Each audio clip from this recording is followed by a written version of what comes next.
নাও যেমন কথা তেমন কাজ, বসে পড়লাম সুন্দর করে গাছ কৌটোটাকে ডিজাইন করার জন্য। আর জানো তো এইসব জিনিসের প্রতি আমার আলাদাই একটা ভালোবাসা রয়েছে। এই সময় যখন আমি গাছ কৌটোটা কিনতে পেরেছিলাম না, তখন আমার খুবই খারাপ লেগেছিল। ভেবেছিলাম বিয়ে তো একবারই হয়, নিজের শখগুলোই পূরণ হলো না। যাই হোক, কি আর করা যাবে, তখন না পূরণ হয়েছে তো কি হয়েছে, এখন ঠিক আমি পূরণ করেই নেব। এই গাছ কৌটোটা আমি নিয়েছিলাম মিশো থেকে, খুব একটা দাম পড়েনি, ওই 160-70 টাকা মতো নিয়েছে। যদি এটা আমি কাস্টমাইজ করে বানাতাম তাহলে এটা আমার অনেক টাকাই পড়ে যেত। দেখো, যেহেতু আমি টুকটাক ডিজাইন করতে পারি, খুব একটা ভালো না পারলেও টুকটাক তো পারি, তো তাই জন্য আমি ভাবলাম যে নর্মাল একটা কিনে তার উপরে আমি নিজের মতো করে ডিজাইন করব।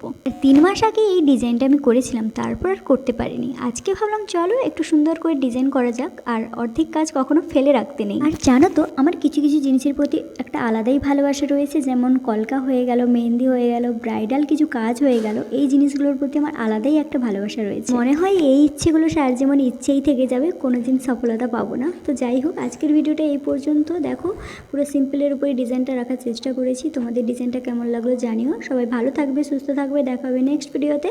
চলো, বাই বাই।